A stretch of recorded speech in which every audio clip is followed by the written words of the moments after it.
All right, we've been waiting a long time for this one. This Friday, January 26th, sees the premiere on Apple TV of Masters of the Air. It's made by the same people who made Band of Brothers in the Pacific. And if you, like me, are fanatically devoted to those shows, this new production, which focuses on a bomber group that was part of the 8th Air Force doing strategic bombing over Europe, is a big deal. Here at School of War, we are marking the occasion with 2 interviews I'm very excited about. Today, we have the writer and co-executive producer of Masters of the Air joining us. His name is John Orloff.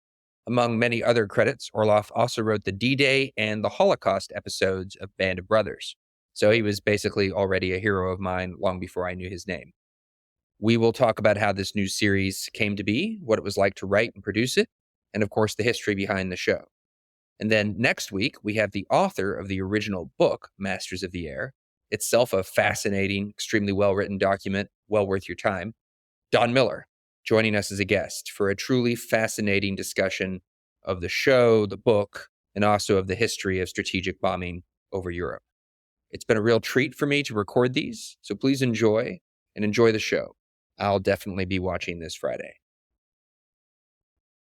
It is a prescription for war, this Iraqi invasion of Kuwait. December 7th, 1941, a date which will live in infamy. The bloody experience of Vietnam is to end in a stalemate. We continue to face a grave situation in Iran. The people who knock these buildings down will hear all of us soon. We shall fight on the beaches, we shall fight on the landing grounds, we shall fight in the fields and in the streets.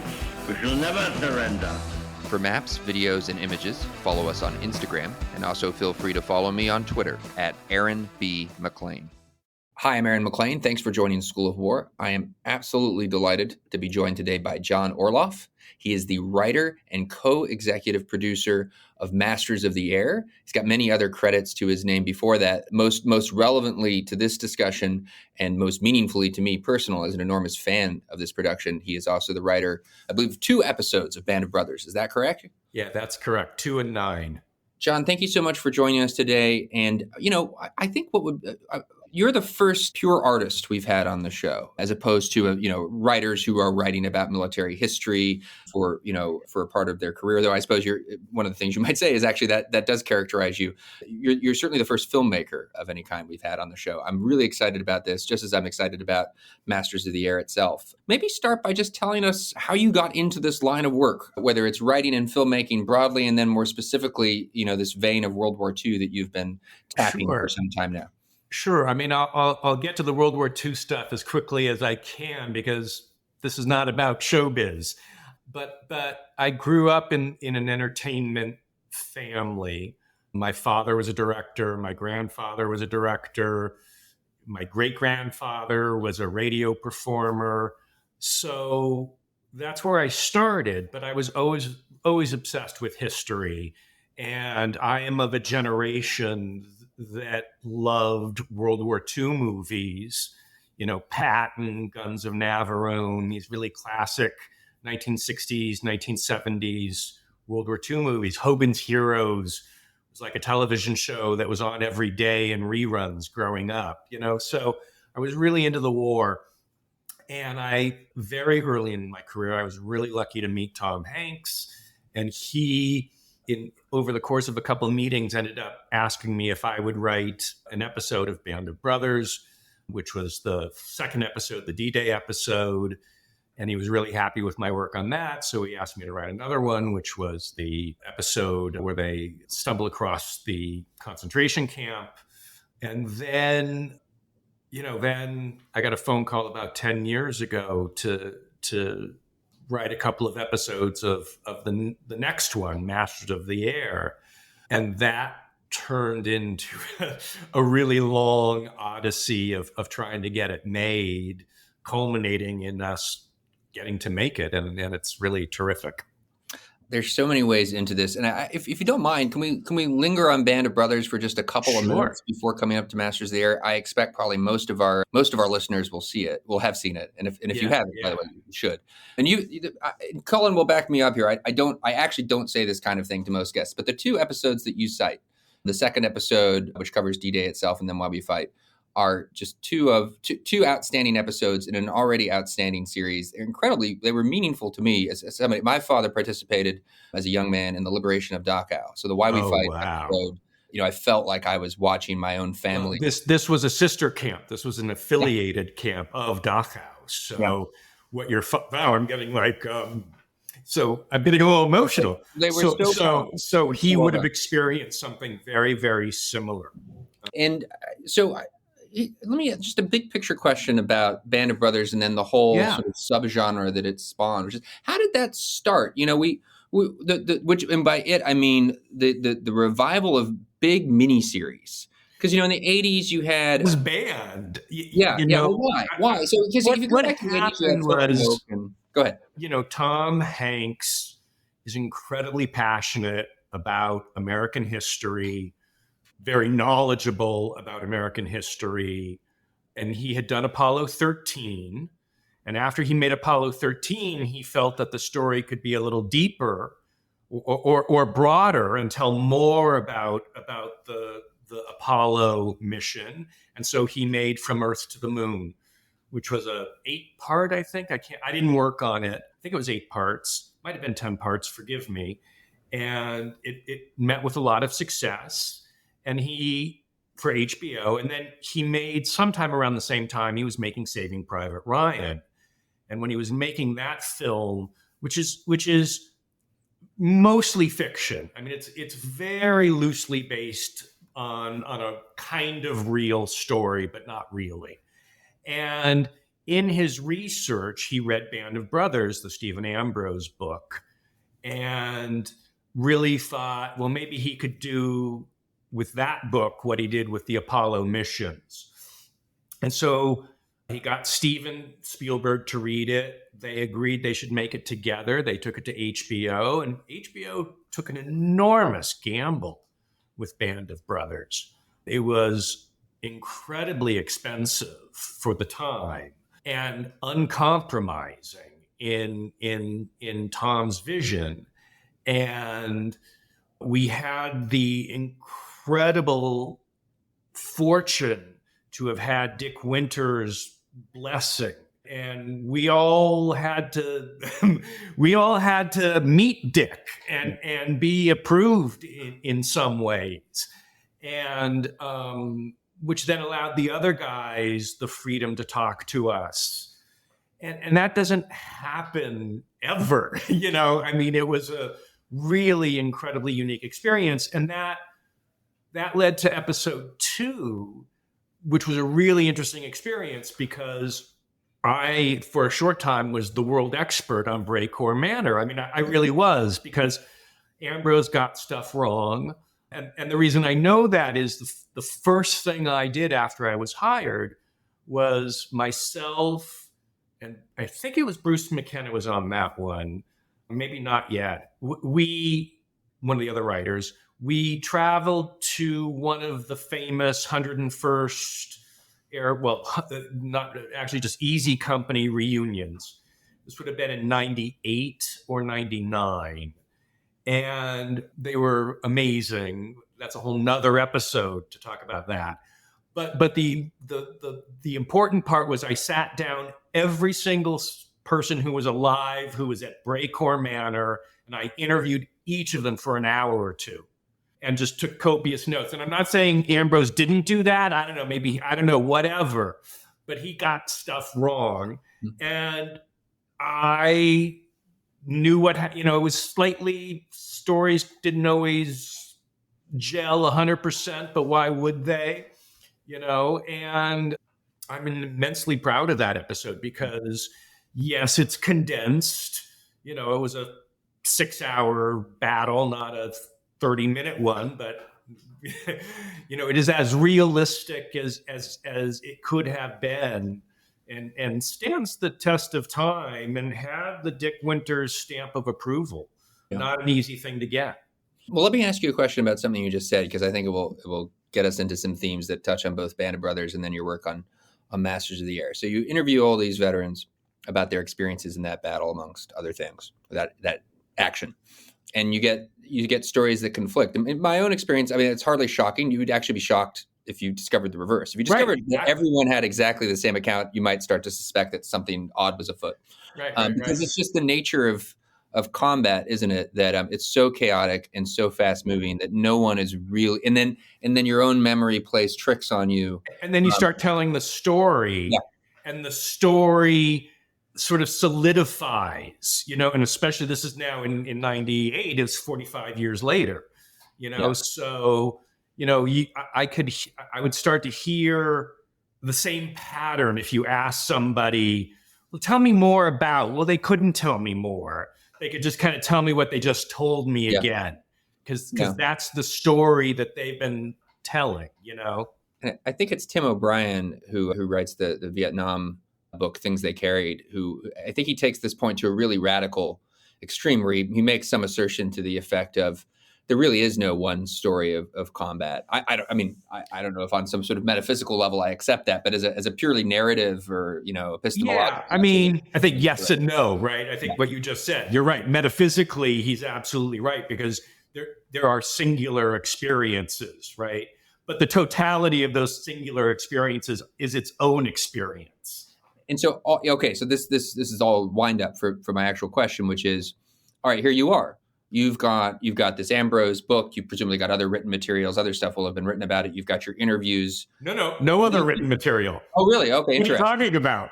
Nobody knew who the fuck Breakcore Manor was. Well, see, I live in the world that's been conditioned by your work. So I've been to Breakcore Manor. I've stood on that. But were you there before 1998? Of course not. No. And there was no internet, basically. Yeah. In 1998. Yeah. So, like, for example, we take a lot of shit in band for getting the Blythe story wrong, right? Blythe did not die of his wounds, as our, end thing says. Blythe actually had a really interesting post-war career, continuing in the Army really honorably. So the problem was you couldn't just type up Albert Blythe and get a bio on Wikipedia. Yeah. Those things didn't exist. So the only way we would hear the stories was from the guys. And the guys all said he died. Yeah. And what are you going to do? You're going to believe them, right? Yeah. So here you are, whether it's the question is in the 90s and you're dealing with episode 2 in Breakcore Manor, or just on a bigger scale, now here you are with the task of doing Masters of the Air. As the information starts to roll in, how do you manage it? How do you decide what the story is? Like, what is your not only your writing process, but I guess I don't have a name for it, your historical, your analytic process. Yeah. To get to the facts, and then from there to the story. Well, that's what I try to do, actually, is really understand what the truth of the situation is, right? And then try to find the drama in that already existing truth, as opposed to taking a true story and turning it into some other thing that is more dramatically convenient. And what I mean by that is it really, if you're going to tell a true story, it's really important that you choose to tell the right true story, and what I mean by that is, let's take episode 2 of Day of Days in Band of Brothers, because everybody knows it's a great reference point. So we didn't have to have episode 2 to only be Dick Winters on that day. There were a lot of other guys doing other things that day. This was about Easy Company. It was not about Dick Winters, and I made the decision to say, no, let's just stick with this guy from, that moment in the plane to the end of D-Day. And let's just tell that 24-hour story. Because as I said, when I was sort of saying this is my idea, I say, listen, if we as professionals can't make an interesting story out of a man who jumps out of an airplane in the middle of the night and in Nazi-occupied Germany and lands with nothing but a trench knife, but by the end of the day, he has captured and destroyed 4 German 105s or 88s shooting on Utah Beach, and we can't make that interesting, then we're not going to, be very good at our jobs. And so in the best way possible, it was don't screw it up. Like, that's the story. Yeah. Don't screw it up. And in the process of that episode being made, there were some people who wanted to over dramatize certain things or add elements. And those were tried and ultimately removed, from the episode. So, because it was enough, and equally, in Masters of the Air, Tom and Stephen read read Masters of the Air, and part of Masters of the Air, about 60 pages of it, is about this one bomber group called the Bloody Hundredth, the 100th Bomber Group. And like the 101st Airborne, this 100th Bomber Group had a really unique experience in a world of unique experiences. I can't underscore this enough that Band of Brothers is about more than Easy Company. It's about all of the companies that were in the ETO and have their own great moments, like Dick Winters going down on D-Day, and just this particular group, Easy Company, happened to have this really perfect way to tell a story, which is the story we all know of them. They were some of the best of the best. They were volunteers.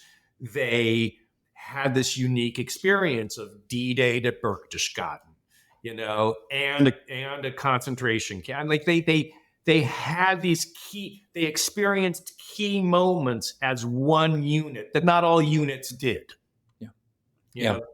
So that was why they were a really great group of, there were many reasons why, but it became, don't get in the way of telling what these guys went through. And if I may, and I talked with Don Miller a little bit about this, but I don't think I'm going to offend you. I may offend folks that you're colleagues with, but why I think Band of Brothers was so successful narratively and as a work of art, and why I hope obviously Masters of the Air is the same way. I haven't seen it yet. And in my opinion, it breaks my heart as a Marine to say this, why the Pacific was a little less successful, though I enjoyed it and I own it and I've seen it multiple times, was in the Pacific. It seems like that decision was dodged on some level. And there's I know that at a high level, I know the history of the different Marine regiments to some extent, the famous ones. I know John Basilone. I know who all these people are. And even I am sort of struggling watching the episodes to try to figure out where I am and what's going on. And so if that's me, I can imagine that there are others who are significantly more confused. I didn't work on the Pacific. Yeah. I obviously know a lot of the guys who did and women. I love it and admire it, and it's just a different animal. It has that narrative. It made a narrative decision that makes it more complicated and difficult, but also, they were trying to show a broader story, and really hit the important things that people needed to know.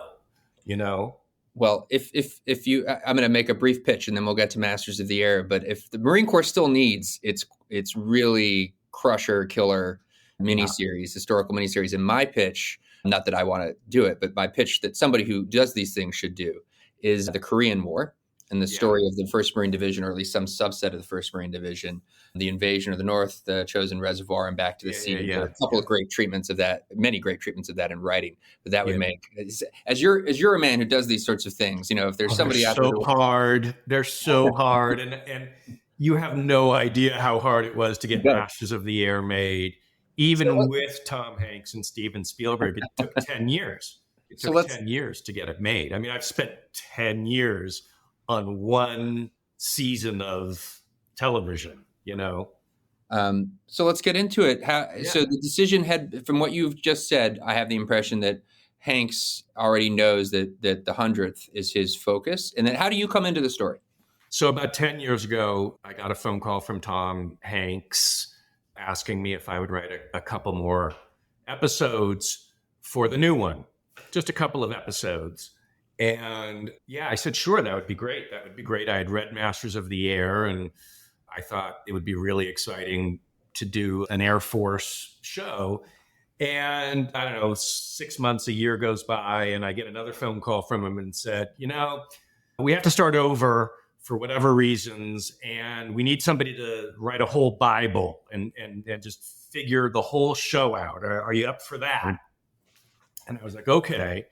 And that was kind of a big task because Don's book is not about one unit like Band of Brothers was. So you read Band of Brothers, you go, oh yeah, this is about these people. You read Don's book and it's all over the place. It's about fighter squadrons. It's about the birth of the entire idea of strategic bombing in Italy and interwar years. But it's also, he follows a couple different units, and one of them is the 100th Bomber Group, which arrived in May of 43 with 36 airplanes. By October 10th, 34 had been shot down. And the thing was, the book didn't follow the 100th. It just followed a couple events that the 100th experienced. But that's not a miniseries, right? That's not what the Tom Hanks, Steven Spielberg miniseries are. That those are, we follow these certain men through the war. So I had to figure out what else these guys did in the war besides a couple of missions that are mentioned in this book. So that turned into a year of doing exhaustive research about these 4 guys that we decided to make the show centered around, 3 pilots and a navigator, and map their missions. And then that opened a whole nother thing, which was combat, aerial combat. And that's what this show is about. It's about aerial combat, strategic bombing, daylight bombing, and what these men went through at 25,000 feet with an unpressurized cabin where it's 30, 40 degrees below Fahrenheit 0. Oh, yeah, and people are shooting at them. And one of the things I decided really, well, as soon as I got the job, and knowing everything that had worked in the process of making Band of Brothers, that I had to make a document, a Bible, that was really specific and really clear. So when we show a battle, great thing about the Air Force is they took copious after mission reports. And the internet now exists, as it didn't when we did Band, but it does now. And so all those after mission reports are online. So I could read them. So I could then, when you watch Masters of the Air and you see a combat sequence, and there's a lot of them, you most of the time, not all the time, but almost all of the time, if you see an airplane hit by a rocket on its right wing, well, that's because that's how that ship got hit on that mission. If you see even in the background a ship going down because its number 1 engine is going down, it's probably because its number 1 engine went down. We know the name of that plane, and during all the special effects, they would color code the planes and keep track of, oh, that's our baby. Oh, and that one's Rosie's Riveters. And it's not like it's that plane to the left blows up. It's all, there are exceptions. Don't get me wrong. It is a television show, but we really tried hard to get that kind of stuff right, because as I said to people went down on these planes. They're not Star Wars things. And we owe it to them to get it as right as we can get it, and that meant a lot to me. Talk about this core group of characters, and Sure. in addition to the story of the 100th, what was so compelling about them? And, I'm not sure if spoiler alerts make sense. No, I think you can do any of this online, and you would instantly, it's kind of out there. Yeah. So we start with 2 pilots, 2 young, well, not that young, mid-late 20s when we meet them, but they joined the U.S. Army Air Corps at the same time in May of 1940. So a full 18 months before America's entered the war. And they do that because they want to fly airplanes. They're not joining the Army. They're joining the Army Air Corps. And they get however many weeks of basic training, and then they're right into pilot cadet school. That's why they're there. And they become best friends. They're kind of unlikely guys. One is from Wyoming, this guy, Gale Clevin, nicknamed Buck in our show. Well, it's his nickname in life. And then his best friend, this other guy that joined at the same time, John Egan, Bucky is his name. So they were Buck and Bucky. And they were real old school cocked hats, 50 Mission Crush, toothpick in their mouths, scarves, that very first generation. And so they end up going through flight training, become pilots. Can't remember off the top of my head. I can't remember how they get into bombers as opposed to fighters. They end up in the same bomber group, the 100th Bomber Group. After Pearl Harbor, they're both majors by that point. They become squadron leaders, each with a squadron of 8 ships in 1941, 42, when this group is formed. And then they go over to England, as I said, in May of 43, each one leading one of 4 squadrons in the 100th Bomber Group. So this show, I think people will be surprised. This show is not about one bomber crew going through the war. It's about friends who served on a lot of different planes, actually. As a bomber squadron commander, if you went on a mission, you often were the co-pilot of whatever ship you're on, and then you're the lead pilot for all of your squadron. So you changed ships, right? So we're focusing on Buck and Bucky, these 2 guys, best friends. They end up at the same air base, obviously, go on a lot of missions in these early days. And then, this is not a spoiler, but it is. They both get shot down within a couple days of each other. Both end up at the same POW camp, in the same, and this is not made up, in the same bunk room at Stalag Luft 3, and, continue to go through the war as best friends. At one point, Clevin, the Austin Butler character, now I'm not going to, that's as far as I'm going to tell you now. That's fine. But then also, so they're the sort of spine of the show, but a navigator, a guy called Harry Crosby, who starts as the worst navigator in the group, but ends up as the group navigator by the end of the war. And he's the only guy of those first 36 ships. He's the only air flight crewman to still be at their air base by the end of the war. Everybody else has been shot down or POWs or done their tour of duty. And so he's the one person that's on the air base the whole show. And then finally, we have one of the most amazing men I've ever written about, a guy called Robert Rosenthal, who was a replacement pilot. And his story is just phenomenal. He flies 3 missions in 3 days. His first 3 missions, 3 days. They lose 25 planes on those 3 missions, each one with 10 guys. So they lose almost twice the amount of people that were in Easy Company in 3 days. And on that 3rd mission, they go up, this is all famous. They go up with 13 ships, and Rosie's is the only one to come home. He ends up doing his 25, and he re-ups. Gets shot down, I think, 3 times?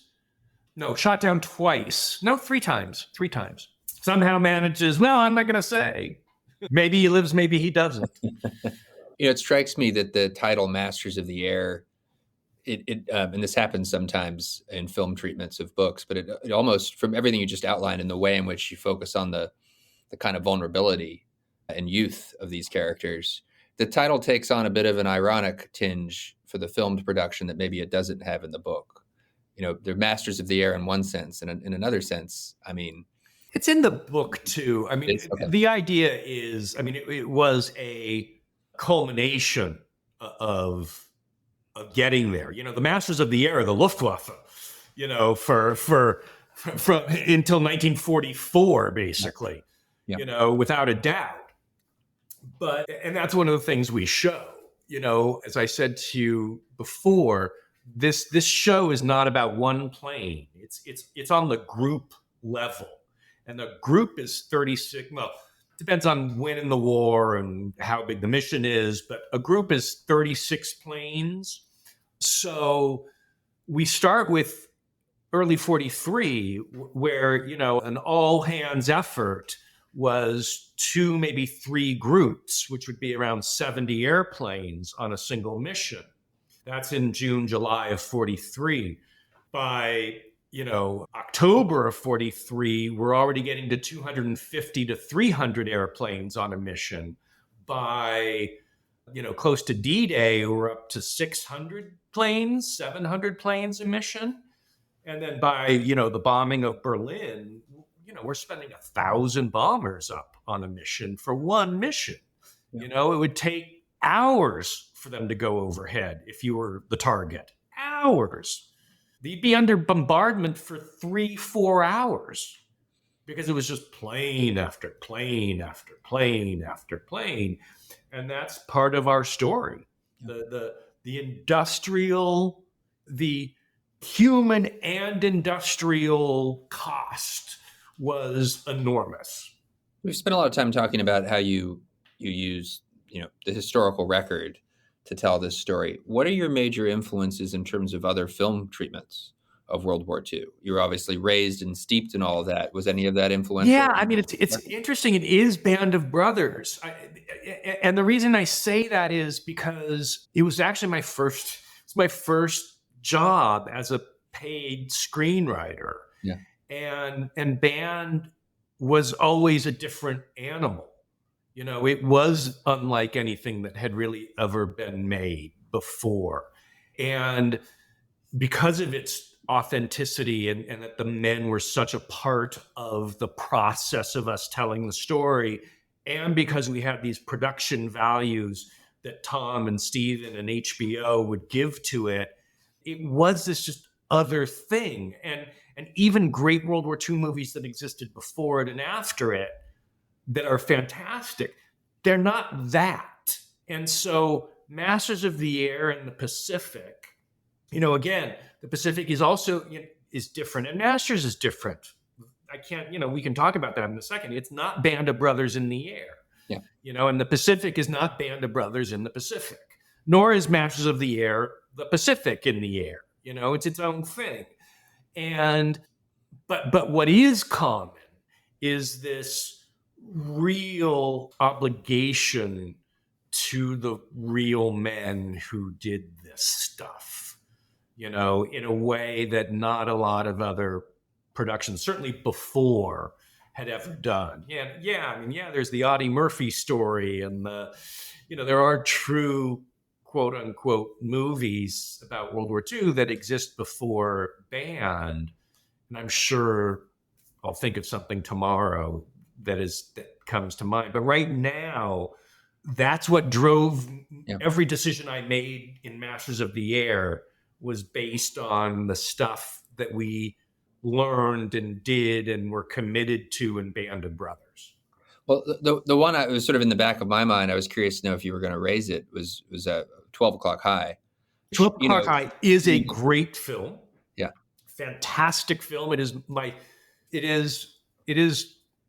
two favorite films that have anything to do with this are Stalag 17 and 12 O'Clock High. 12 O'Clock High has an actual connection to the 100th Bomber Group because Saul Levitt, right? Isn't it Saul Levitt who wrote the book 12 O'Clock High? I'm pretty sure. Got it here. I can find it in a minute as you keep talking. Yeah. Is it? Who wrote the book? I've got it right here, so I know I'll look it up as you talk. But he was in the 100th, right? And the Gregory Peck character is sort of a pastiche of a couple of different commanding officers of the 100th, and so it's very much part of the story of the 100th. I mean, the first two commanding officers in theater of the 100th both were relieved of duty because of they couldn't handle the stress. They both had ulcers and gallbladder. I mean, they broke down. Yeah. Sending these guys. I mean, it was horrible. It was horrible. And that's a fantastic film, but it's not true. It is inspired by and very well. I mean, it is emotionally true, right? It is absolutely emotionally true. Those were the experiences, but it's not the same as Band of Brothers or Masters, because these exact things happen to these exact guys, and that is a different animal as a writer. Yeah. Well, and interestingly, and by the way, Colin here says it's Cy Bartlett. Cy Bartlett is right. That's right. Right. Bartlett. Right. He also wrote he has a lot to do with the 100th. Yeah. Yeah. So Saul Levett wrote who's also in the 100th, ended up leaving and writing for Yank magazine and Saturday Evening Post. So in 12 O'Clock High, of course, they don't even really go into the air. It's all focused on psychological dimensions of the war. And you were sort of, you have to do both in the way that you've done. Yeah. And if anything, we did less of what you just said, of what 12 O'Clock High did. This really wanted to be about air combat. Yeah. That's something we haven't seen before. Trust me, I love Memphis Belle. It is raised on Memphis Belle. Huh? I was raised on Memphis Belle. Yeah, no, fantastic. There was a documentary. Fantastic film. Yeah. But we're trying to give you a different experience. I mean, I'm not joking when I say 1,000 airplanes. Like, you're going to see 1,000 airplanes. So say more about that and about the production of this. What were the challenges, and what were you? You've talked a little bit about what you were trying to achieve, which is, but how? Yeah, what were the problems you had to solve and actually put in place? It was a really challenging shoot, not the least of which because it was COVID. We made it smack in the middle of COVID, and it was just a massive scale. We built 2 B-17s that could taxi. You can't, there's only a couple of, I don't know, the number dwindles by the month, how many B-17s can actually fly. The last I saw was 8, I think. And you would never want to use them in a production like this, so we had to build them.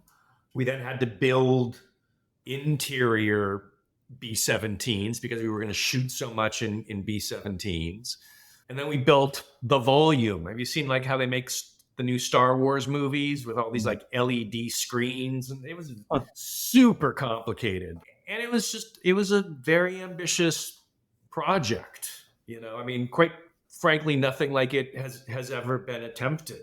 I mean, for example, like one of the things I like to share is the guy who is doing our special effects supervisor, this brilliant man called Steven Rosenbaum. And he did the effects for the first Avatar movie. And he says, this is way more complicated than Avatar. And of course, when you kind of start to think about it, you go, oh, right. Nobody knows what a dragon really looks like, do they? Nobody knows how a dragon reacts when it gets hit by something, do they? Oh, but these B-17s better fucking look like B-17s, and the wings better move the right way, and the flaps better do the flaps, and the chin, and the this, and that, and it's a very different universe when you're trying to reproduce real things, Yeah. And I don't know exactly how to phrase this question, but it strikes me that the elements of success in certainly the Hanks universe of film productions about World War II, or maybe just about the American, sort of enterprise. So you include Apollo 13 in this. Put John Adams in there, and it's about there's something in the writing it's very much about procedure. It's about I think of Greyhound. Very. Oh, you have hit one of Tom Hanks's favorite words. I'm serious. I might be stealing this from Scott Miller, but you could do it in a way that you could just write procedure and it would be terribly boring, right? So how do you get it right and focus on procedure without squeezing all the life out of something? That becomes magic. And it has a lot to do with an actor and a director. One of the things that I will always think about Apollo 13 and even more Castaway is there's not a lot of people that you would watch by themselves in a space this big for 2.5 hours. I guess he's not by himself in Apollo 13, but he's by himself in Castaway. That is, you have to be a really great actor to pull some of that stuff off. That said, with a great director and, if the procedure has been written in a context where the character is actually thinking something during this procedure, right? It's not a procedure for no reason, but like getting into this airplane, for example, when the Buck Cleven character goes down first on a mission, and his best friend, Bucky Egan, volunteers to lead the group on the very next mission to avenge his friend. We spend some time with him pushing buttons because that procedure has weight, because he can't wait to get up into the air and avenge his friend. So it is revealing character, that procedure. Yeah. Second better example, actually, Rosie, the procedure of getting into an airplane as a pilot. So imagine the average lifespan at mid 1943 was 11 missions. So if you were on mission 12, you were on borrowed time. If you're on mission 13, you're on borrowed time, 14, 15, 16, all the way to 25. And everybody knew it, but they had to get back in that plane again. And so you can make that dramatic by, let's say you've had a traumatic experience and now you're a pilot and you've got to do your pre-flight check going around the plane, checking the wings and the tires and the guns and before you get into the plane, knowing you're probably going to die. You're not going to come out of that plane. So it's procedure, and it's more than procedure. Yeah. And then, so for the actors, when we talk about this, I mean, I hate the word trauma gets used and abused, but in this case, I mean, it's hard to think of any other word that can describe how you would respond to the experiences that your project is about. 74% casualties. Yeah. Overall, that's including the end of the war when there aren't many. And also just there's this dimension to it that is alien to me as somebody whose background is in the infantry and would make it worse, is that you get to go home, as it were, each night. Exactly right. Meet your English girlfriend and, go to the bar. Right. And then in the morning you got to get up and do, I mean, that to me sounds absolutely horrifying. And we show almost none of this, but there was a lot of uppers and downers, a lot of pill popping for precisely that reason. It was brutal on them physically, psychologically. It was brutal on the English, because these guys they were having such existential experiences. When they went out on the town, and when they wanted to be with a woman, granted there were a lot of women that but it was intense, There was a lot of extremeness happening all around all the time. And it is a unique experience these guys had. You know, the submariners had it really, really hard, but they were, and they're the only casualty rates higher than the U.S. Air Force, Air Corps, whatever you want to call it. But at least they were gone. You know, they had a tour of duty and they came home. You know, this tour of duty was just, as you said, you get up in the morning. You didn't go on a mission every day. You know, they would rotate crews and planes. But, you know, you'd wake up in the morning, fly to Munster, see 30 of your friends go down, get back, have weekend passes to London, go to London for 3 days. Then you have to come home and get back into that plane on Tuesday and just do it all over again.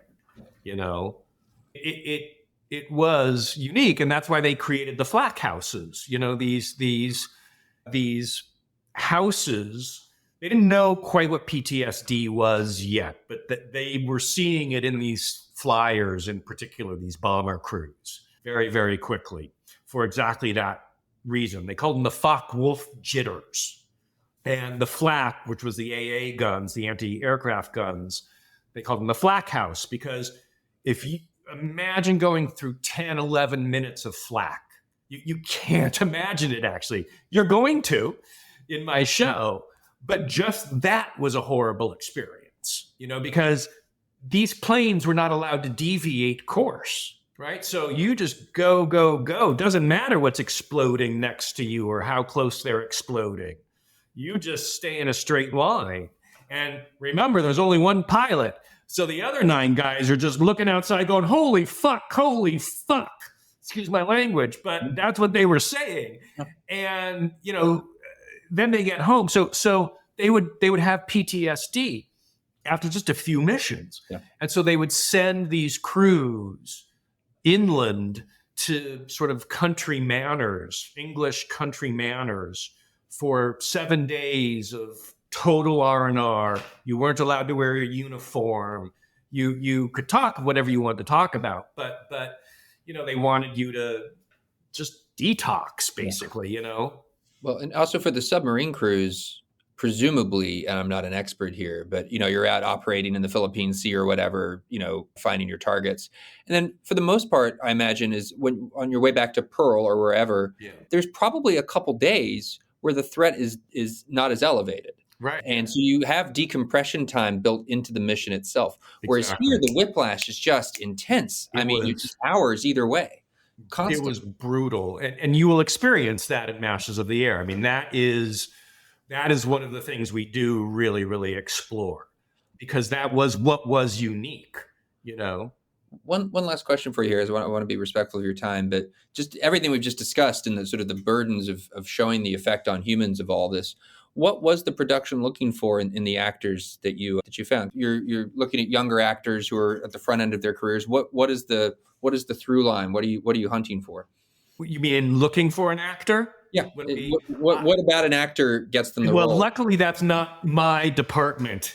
I just sort of say, yeah, you're right. I like that guy once they show me, because I think you're going to defer to Tom Hanks and Steven Spielberg on that kind of stuff. And in this case with Masters, I mean, I could tell you the story with Damien too, but with Masters, Austin Butler, who stars as Gail Cleveson, had worked with Tom Hanks on Elvis, and he plays Elvis, and Elvis hadn't even finished rapping. They were still shooting it when Tom said, you know, this guy is amazing. He would be an amazing Cleveson. And of course, he was right. You know, we had a great cast. There's actual jobs, casting directors, they're called. Lucy Bevan and Olivia Grant were our casting directors. And they did an amazing job filling out the other guys. I mean, really spectacular. And I think, in particular, our 4 guys, those 4 guys that we follow the whole time, Crosby, who's played by this Brit, named Anthony, Boyle. And he's actually going to he's in Manhunt, which is about the Lincoln assassination. And I think he plays John Wilkes Booth. Cool. And then this guy, Callum Turner, who plays John Egan, he's right now in Boys in the Boat. So he's sort of stayed in period anti-Nazi stuff. And he's also spectacular. And then Nate Mann, who plays Rosie Rosenthal, I think he's the least known and will become as big as them all. Yeah. Well, I said that was the last question, but you go ahead. It's fine. It's fine. Tell me the Damian Lewis story, the Dick Winters story. So another brilliant casting director, Meg Lieberman was the woman's name. And I can't remember whether she had seen Damien, but Steven Spielberg saw Damien playing Laertes in a production of Hamlet and had him read for it off of that, and which is not how you expect to get, Dick Winters, one of the now iconic American figures, and it was just brilliant. And I remember being one of the people who was like, what? We're hiring a Shakespearean Brit to play Dick Winters? Okay. It's wild when you think about it, too, because to be found on the stage obviously stage and screen are different in terms of what they call for from an actor, but then the Winters performance itself is so restrained. It's just a study in restraint. Clearly, as we now know, Damien is a genius, and he was then too, and he was so committed to the show and to Dick, and he spent a lot of time talking to Dick, and I think Dick was very happy with the performance. John Orloff, writer and co-executive producer of Masters of the Air. This has been a totally fascinating conversation. And I'm sure all listeners are looking forward to this show. And thank you so much. Thank you so much for joining us. It has been a total pleasure for me. Thank you so much. This is a Nebulous Media production. Find us wherever you get your podcasts.